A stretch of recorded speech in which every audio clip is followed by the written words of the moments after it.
Hi guys, today's project's a pair of tongs. Very simple pair, out of a bit of 1/2 inch square. Wanted to do them out of 5/8 square, but I couldn't find a piece in the shop, which is pretty typical.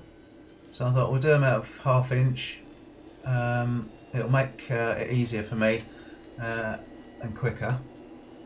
But you'll still get the idea, you can do it out of any size you like really. I'm heating up the 1/2 inch square about 1.5 inches or so on the end, and the first thing will be to flatten out about 3/4 inch. Depends how big you want your actual end of your tongue, but I want these for shoemaking, so it wants to be fairly small.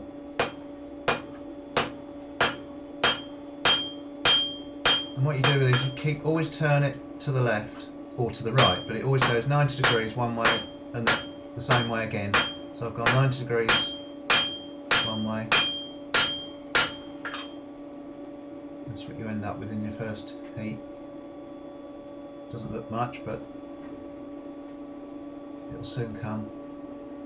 And what you can do this on almost any anvil. I've had some people ask about railroad track anvils, and providing you've got a square edge somewhere on your anvil, you can do it. You do need the square edges for each of these turns. You've done the first one, then the second one, you turn it over and do the third one. So you've gone, turned it 90 degrees each time. Now just working on a bit behind the hinge. Try and keep it square and level. If you start to get a twist in it, you want to get it out straight away, because once it's gone, you have a hell of a job to get it back. It's much easier to try and keep it straight and level all the way through.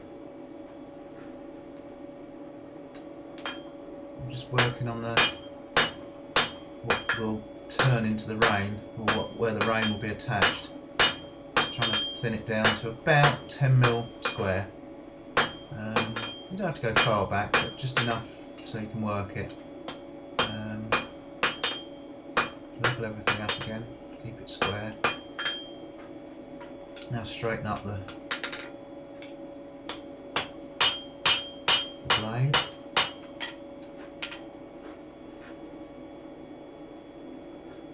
I never do too much in each heat. I like to work my steel hot, I don't like working it cold, so I like to keep getting it hot again. Now here I'm just rounding off the blade. It almost shapes itself if you're doing a short blade. You can see there it's almost round already. Just tidying it up a bit more. Just take out all the hammer marks. Again, this is a very quick demonstration. Obviously I've said this before, that if I was doing this I would probably take a little bit more time, but this is for demonstration purposes. If you get the idea there, you've got your good idea of what you've got there. And there is a way of making these where you make the pair in one go. I can't for the life of me think how to do it, because I was going to demonstrate that, but I could not remember. And here we're just going to use the ball peen to put a dent in the bottom of the blade. Obviously I'm hitting that hammer with a copper mallet. I didn't hit a hard face together.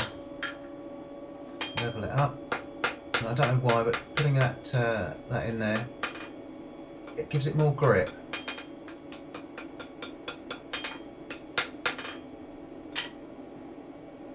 And that's the result, just an indent.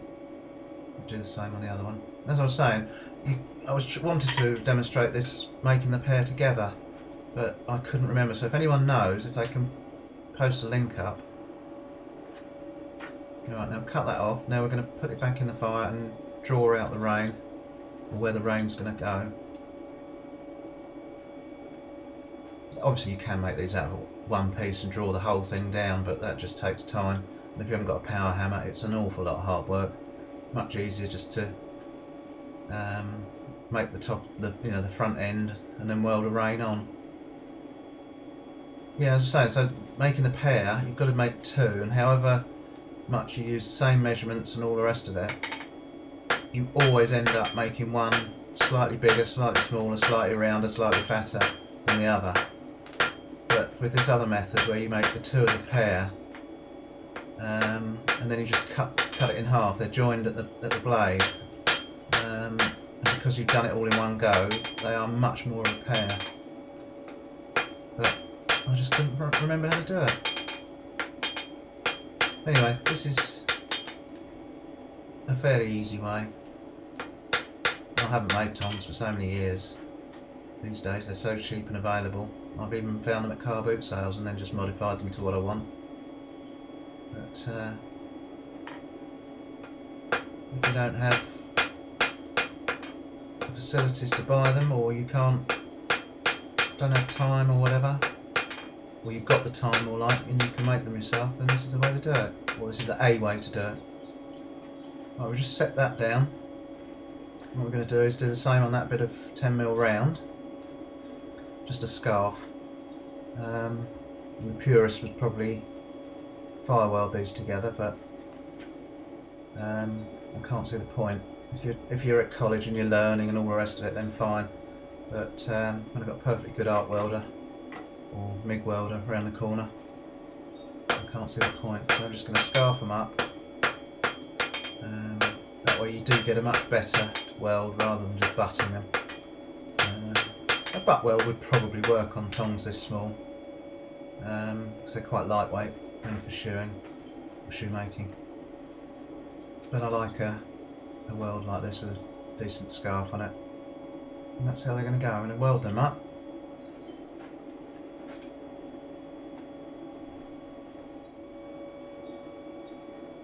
As if by magic. There we go, just run a bit of MIG across them. Now we're just going to thin that back out and sort of blend the square into the round. Or the round into the square, whichever way you like to look at it.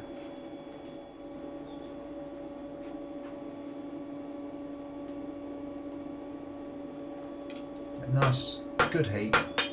No point mucking about with half measures. Get it hot, give it a good bash.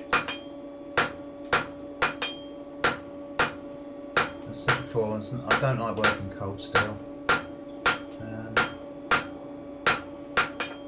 It's hard work and it can split if you work it too cold.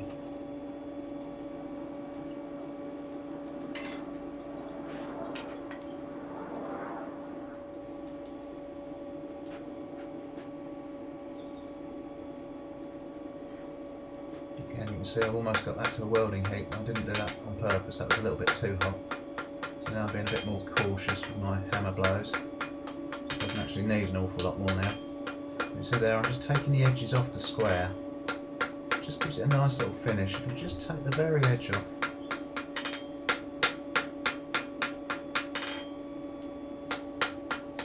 Make sure it's straight.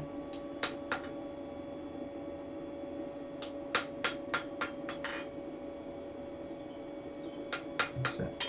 There you can see it's blended quite nicely from the square to the round. So now I'm going to cut that one off to match the other one that I made earlier. So we then have a pair. There we go. Like I say, however much you use the same measurements and all the rest of it, they still come up slightly different as those two have. And that's how they're going to go together. Rivet through the middle there. So we'll get on and drill them, and then we can fine tune them.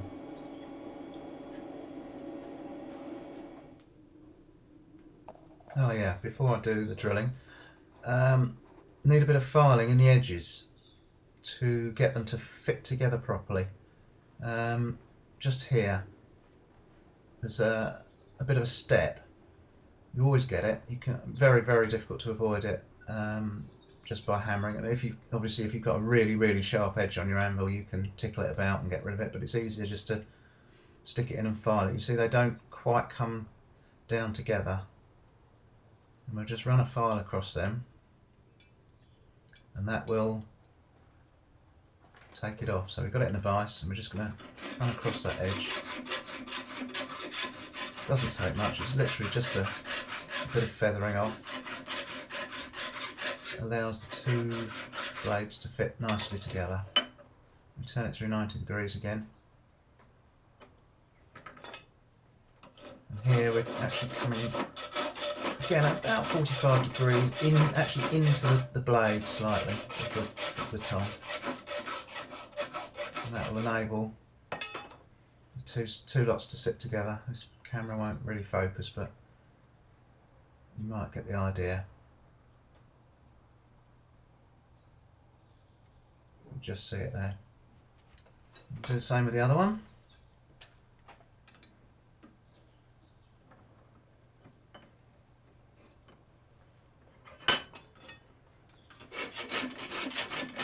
Take that rough edge off. I'm actually running it flat across the blade face, and then at an angle into the blade.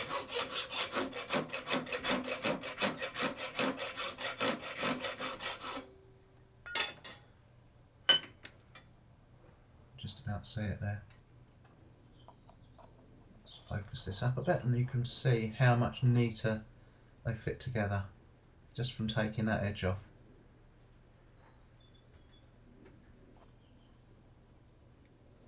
They sit in tight.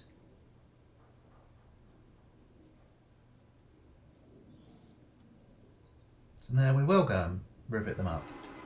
So we drill the first hole.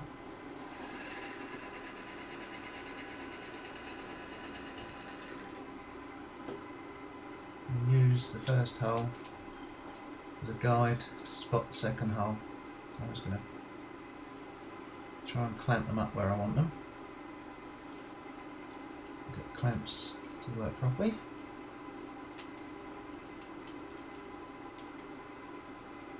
Hang on. That's got it. Alright, now just going to spot it.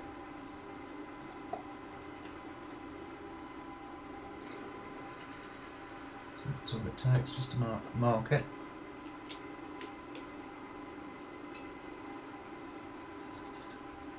And drill that one.